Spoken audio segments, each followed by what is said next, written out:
Ok. Alors, on va voir ensemble la fiche 1, qui est nommée ensemble de nombres. Alors, on est d'accord que cette vidéo vous aide à compléter le document de cours que vous avez déjà en version numérique. Ok. Donc, je divise mon tableau, moi, en deux parties. Okay. Alors, les ensembles de nombres. Finalement, ce cours consiste à organiser tous les nombres que vous connaissez en des ensembles qui vont présenter certaines caractéristiques. Vous allez donc devoir connaître les noms des ensembles, les décrire, donner des exemples de nombres de chacun des ensembles, savoir comment on note les ensembles et savoir comment ils sont organisés les uns par rapport aux autres. Ok, il y a 5 choses à savoir. Donc voyons ensemble le premier ensemble de nombres. Alors, hop. Si je vous donne par exemple les chiffres 0, 2, 7, 88, je pense que vous commencez à avoir l'idée. Ici, j'ai l'ensemble des entiers positifs. Tous les nombres entiers de 0 à plus l'infini, que les nombres entiers, 0, 1, 2, 3, 4, etc. etc. Ça veut dire que c'est l'ensemble des nombres de 0, 1, 2, 3, etc. etc. C'est ce qu'on appelle l'ensemble des entiers naturels. Les entiers naturels, on appelle cet ensemble n. Regardez la façon de le noter, c'est un n majuscule avec 2 barres ici. Donc l'ensemble n, c'est l'ensemble des nombres 0, 1, 2, 3 jusqu'à plus l'infini. Bon. Mais je peux poursuivre. Ici, les autres nombres que vous connaissez, si je vais de plus en plus compliqué, ça peut être par exemple moins 3. Ça peut être moins 16. Ça peut être moins 5. Bref, ça va être les nombres entiers négatifs. Les nombres entiers négatifs vont appartenir ici à un nouvel ensemble de nombres qui va englober l'ensemble n. Vous allez voir que c'est un système d'emboîtement, les ensembles de nombres. On va l'appeler z, celui-ci, et c'est l'ensemble des entiers positifs et négatifs. Z, il englobe tous ces nombres-là, bleu et vert. Ok ?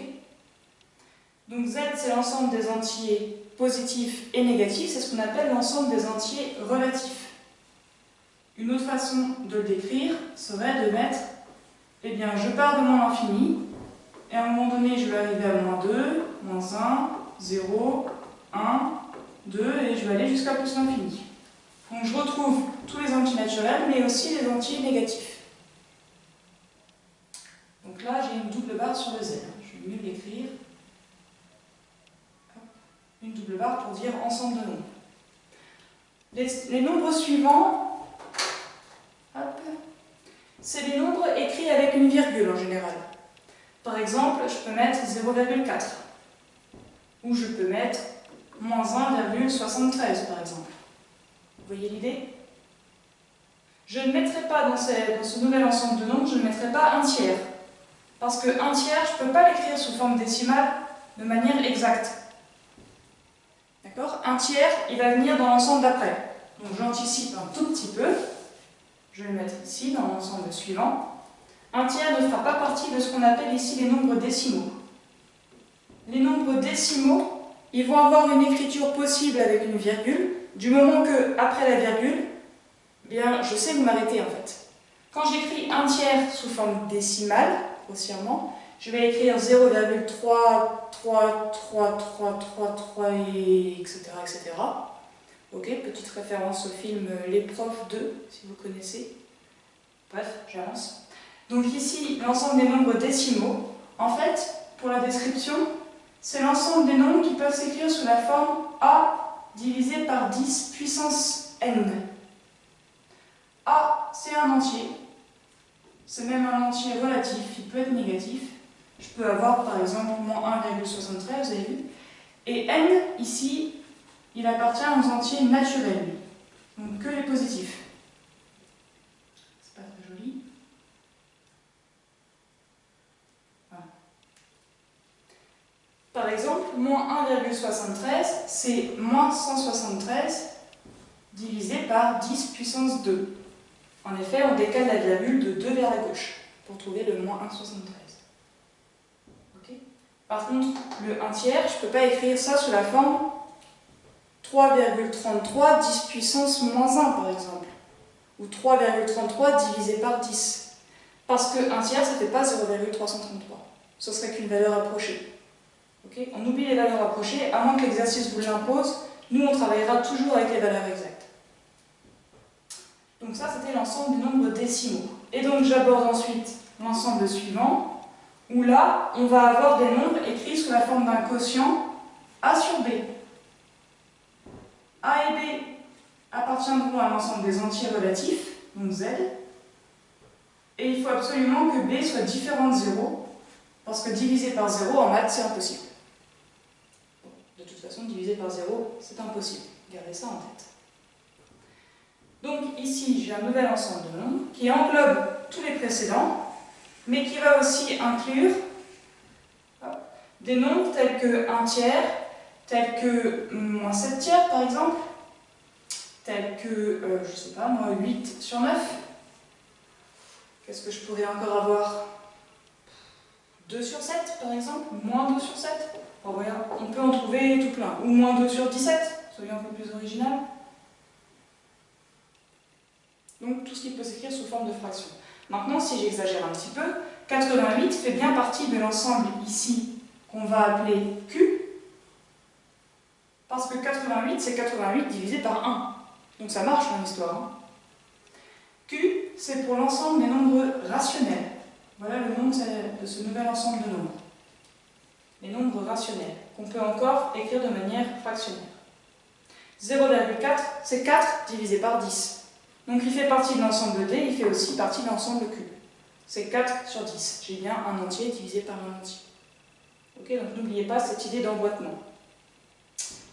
Alors c'est bien beau tout ça, mais il manque encore quelques nombres que vous connaissez.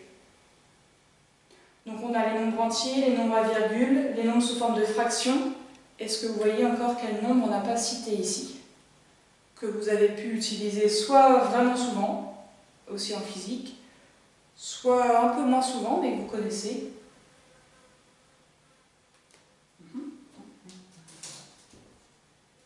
Il y a racine de 2 par exemple. Donc oui, tout ce qui va faire intervenir des racines carrées. Moins racine carrée de 3 par exemple. On peut être plus original, racine carrée de 15. Donc tout ce qui touche aux racines carrées va être dans un ensemble encore plus grand. C'est la fin de mon schéma, hein, heureusement. C'est l'ensemble des nombres réels. Donc tous les nombres que vous connaissez, du moins à votre niveau de connaissance, donc en entrée en seconde, ce sont des nombres réels. Alors j'ouvre une petite parenthèse, ça implique qu'il y aura aussi des nombres entre guillemets irréels. En maths, on poussera un petit peu plus loin en terminale et on travaillera avec un autre ensemble de nombres encore plus grand. Pour l'instant, vous travaillez dans l'ensemble des réels. Donc R, c'est pour réel, la double barre se fait ici sur le R. Donc c'est tous les réels. Et il y en a un avec lequel vous avez pas mal travaillé en géométrie. Le nombre pi. Le nombre pi est un nombre réel. Donc dans les nombres réels, j'ai les nombres entiers naturels, les nombres entiers relatifs, j'ai aussi les nombres décimaux, mais aussi les nombres rationnels. Tout cela, ce sont des nombres réels. Donc ce système d'emboîtement des ensembles, on va parler d'inclusion en maths. L'ensemble N est inclus dans l'ensemble Z. On pourrait dire aussi que l'ensemble N est inclus dans l'ensemble D. Et ainsi de suite. Si vous voyez l'idée, N est inclus dans Z, qui est inclus dans D, qui est inclus dans Q, qui est inclus dans R. Il ne manque plus que la notation est inclus dans en maths, et ce signe, c'est un fer à cheval écrit de côté. Hop.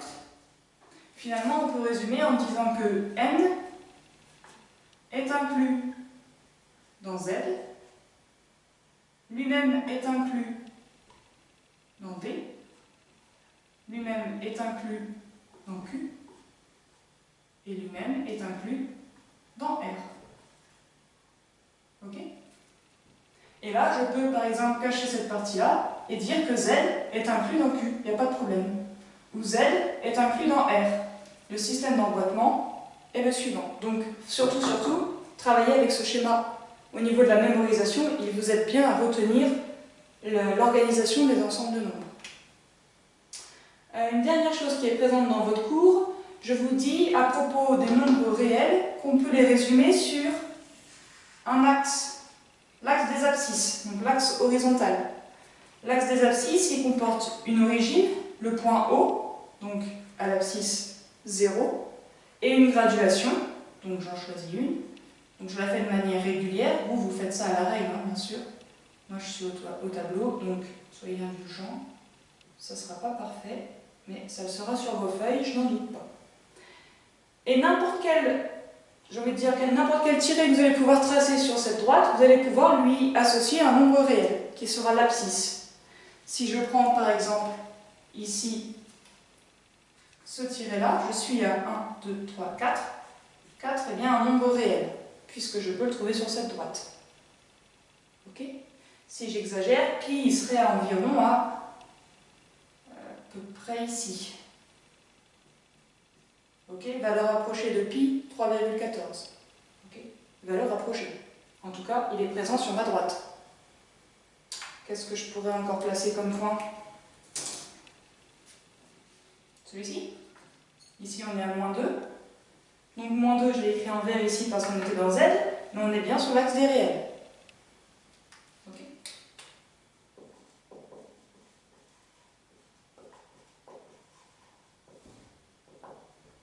Bon. Une dernière chose, dans votre cours, vous avez parfois des exemples. Donc là, je vous laisse les compléter. Une astuce, faites-le au crayon de papier, et on verra en classe ce que vous avez pu donner comme réponse. D'accord? Je crois qu'il y a 2 petits exercices. Je vérifie vite fait sur l'ordi. Oui, il y a 2 petits exemples. Donc, à vous d'essayer, et puis on verra ça ensemble. Vous n'hésitez pas, à l'issue de cette vidéo, ou même au cours de la vidéo, je ne l'avais pas dit, mais complétez les questions. Je veux dire, dès que vous avez un truc sur lequel vous bloquez, vous n'hésitez pas, vous écrivez votre question et on voit ça ensemble en classe.